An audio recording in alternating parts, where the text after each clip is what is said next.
Praise the lord. దేవునికి స్తోత్రం. సాటిలేని జీవము గల సర్వశక్తిమంతుడైన యేసయ్య పరిశుద్ధ నామంలో అందరికీ బ్లెస్సింగ్ బీయింగ్ క్రిస్టియన్ తరపున వందనాలు.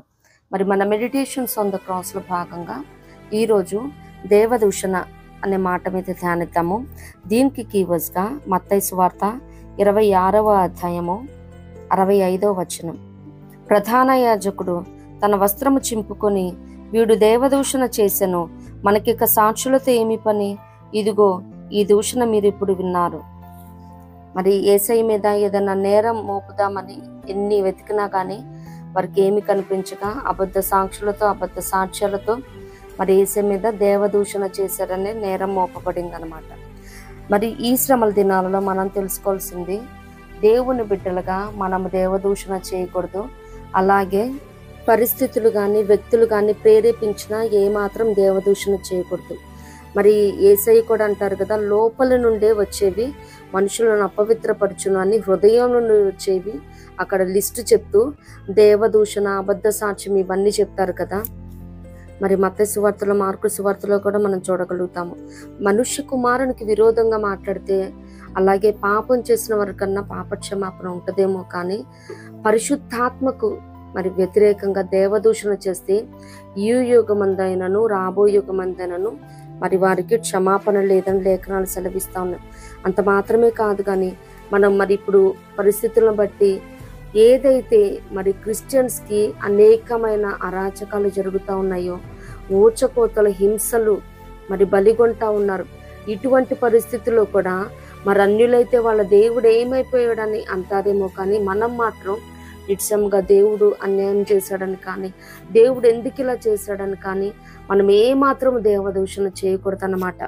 మరి యోబు గారు సమస్తాన్ని కోల్పోయి, పిల్లల్ని కోల్పోయి, ఆరోగ్యం కూడా క్షీణించిపోయి ఉన్నప్పుడు మరి అప్పుడు భార్య వచ్చి అంటది కదా, నువ్వు ఇంకను యథార్థతను వదలకుందువా, దేవుని దూషించి మరణము కమ్మనంటది. మరి అటువంటి పరిస్థితిలో కూడా మరి యోబు గారు ఏమాత్రము దేవదూషణ చేయలేదు. మనలో కూడా మన పరిస్థితులను బట్టి మరి దేవుని నమ్ముకున్న తర్వాత వస్తున్న శోధనలు, శ్రమలను బట్టి చాలా మంది మీరు ఇంకా యథార్థంగా ఉంటారా, నమ్మకంగా ఉంటారా, ఇంకా చర్చిలకు వెళ్తారా, ఎందుకు అని వారు దూషించినా కానీ మనం ఏమాత్రం దేవదూషణ చేయకూడదు. ఏ పరిస్థితి ఏ రీతిగా ఉండని గాక, ఆయన నమ్మదగిన వాడు, న్యాయవంతుడు.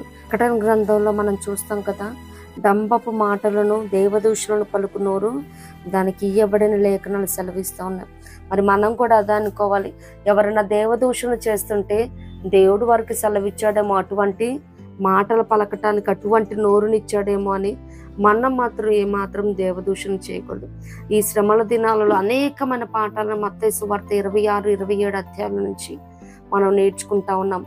ఈ దిన ధ్యానాంశంగా దేవదూషణ పరిస్థితులు ఏ రీతిగా ఉండని, అననుకూలంగా ఉన్నప్పటికీ, మరి క్రైస్తవులను చెరబడుతున్నప్పటికీ, కుటుంబస్తులు అయిన వారే మరి ఆత్మీయులే గాయపరిచినా కానీ మనం ఏమాత్రం దేవదూషణ చేయకూడదు. కీర్తనాకారుడు అన్నట్టు, నీవు విశ్వాసిత గలవాడవై నన్ను శ్రమపరిచితివని నేను ఎరుగుదునని 119వ దావీదు కీర్తనలో ఉన్నట్టు నిత్యంగా ఆయన ఏ రీతిగా మన పక్షంగా కార్యాలు చేయనే ఉన్నాడు, మనల్ని ఏ రీతిగా మలుస్తూ ఉన్నాడు, పరిస్థితులను బట్టి మనల్ని ఏ రీతిగా సిద్ధపాటు చేస్తూ ఉన్నాడు, మరి ఏ రీతిగా మనల్ని నడిపించబోతా ఉన్నాడో మనం ఎరుగం. కానీ నిత్యముగా ఏ విషయంలో కూడా దేవదూషణ చేయకుండా దేవుణ్ణి కేవలం స్తుతించడం మాత్రం మానొద్దు.